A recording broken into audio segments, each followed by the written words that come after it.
বিসমিল্লাহির রহমানির রহিম। আজকে আমাদের উপস্থাপন পর্ব হচ্ছে ফৌজদারি কার্যবিধি আইন। আমরা 75 থেকে গ্রেপ্তারি পরোয়ানার অধ্যায়ে রয়েছি এবং এই গ্রেপ্তারির ক্ষেত্রে আমরা 75 থেকে 80 পর্যন্ত পড়েছিলাম গত ক্লাসে। আজকে আমরা দেখবো হচ্ছে 81 থেকে যতটুকু যাওয়া যায়। সবাই একটু মনোযোগ দেন। 81, 81 ফৌজদারি কার্যবিধি 81 দ্বারা কি বলছে? একদম সহজ একটা কথা বলছে যে গ্রেপ্তারকৃত ব্যক্তিকে দ্রুত আদালতে হাজির করা। অর্থাৎ অ্যারেস্ট পার্সন, যিনি গ্রেপ্তারকৃত ব্যক্তি, ব্রড বিফোর কোর্ট, মানে ব্রড মানে কি? নিয়ে যাওয়া। Brought before court without unnecessary delay, অর্থাৎ অনাবশ্যক বিলম্ব ছাড়াই কি করতে হবে? আদালতে প্রেরণ করতে হবে। যে আপনি অ্যারেস্ট করছেন, কোথাও কোথাও দেরি করা যাবে না। আপনি থানায় অ্যারেস্ট করে নিয়ে আসছেন যে 24 ঘন্টাতে, আমরা 161 তো পড়ছি, 24 ঘন্টাতে প্রেরণ করতে হবে। আর যদি অতিরিক্ত সময় আরো বেশি চান তাহলে 167 দ্বারা রিমান্ডের ক্ষেত্রে সেটা বিশেষ বিধান বিশেষ সাপেক্ষে সেটা আবেদন করতে হবে। তো অবশ্যই যদি বলছে, একটা কথা বলছে এখানে যে unless security taken under section 76, যদি সে জামানত দিতে ব্যর্থ হয়, জামানত, ওই যে আমরা পড়ছি সিকিউরিটি, পর্যাপ্ত জামানত, আমরা বলছি, আমরা পড়ছি না 76 বলছি জামানত গ্রহণের নির্দেশ। জামানত গ্রহণের নির্দেশ এখানে তিনটা বলছে: জামানতের সংখ্যা, তারপর বলছে জামানতের বন্ডের পরিমাণ, টাকার সংখ্যা, আর হচ্ছে কি আদালতে হাজিরের সময়। এই তিনটাতে পড়ছিলাম। তো এখানেও গ্রেপ্তারকৃত ব্যক্তিকে দ্রুত আদালতে হাজির করা, এটার মূল কথা।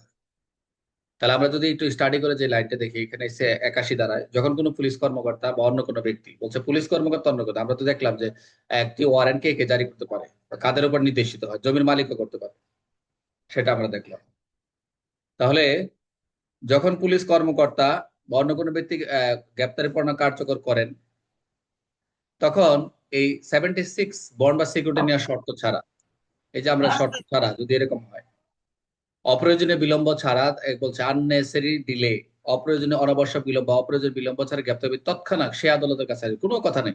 আপনার আসামি ধরছে, আদালত পাঠাতে 81 ডাইরেক্ট বলছে দ্রুত আদালতে হাজির করে দাও। অর্থাৎ যেখানে আইন অনুযায়ী তাকে আদালত হাজির করা বাধ্যতামূলক। অর্থাৎ brought before court without unnecessary delay, এটা মনে রাখবেন যে তাকে অ্যারেস্ট করছেন, কোনো কথা নেই, আপনি আদালতে হাজির করে দেন। উদাহরণটা কি? ধরা যাক পুলিশ অফিসার রহিমকে গ্রেপ্তার করছে নন বেলেবল অফেন্সের ক্ষেত্রে, আমলের অযোগ্য, আমল অযোগ্য না। নন বেলেবল হচ্ছে জামিন অযোগ্য, জামিনযোগ্য না, জামিনযোগ্য হলে যাবে না, বলছে জামিনের অযোগ্য।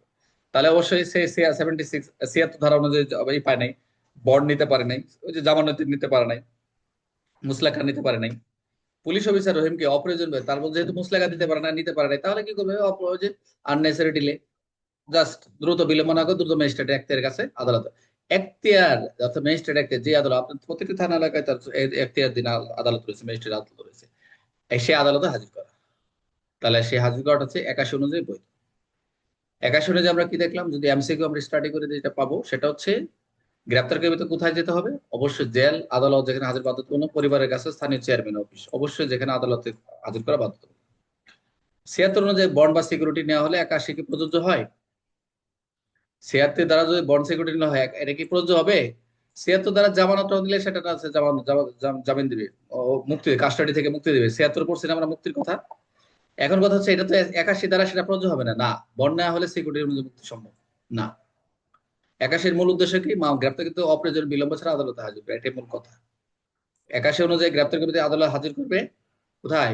কে করবে? পুলিশ কর্মকর্তা বা অন্য কোনো নির্দেশ, যিনি পুলিশ জারি করবে, অন্য কোনো ব্যক্তিকে জারি করবে। 81 দ্বারা কোন ধরনের অপরাধ প্রযোজ্য, মানে কোন ধারার অপরাধের জন্য প্রযোজ্য বলছে, যেটা বলে আমরা নন বেইলেবল অফেন্স। নন বেইলেবল অফেন্সের ক্ষেত্রে যেটা জামিন পাবে না। তাহলে আমরা যেটা দেখলাম, অবশ্যই গ্রেপ্তারকৃত আসামিকে দ্রুত আদালতে হাজির করতে হবে, এটা হলো কথা। সবাই ক্লিয়ার? 81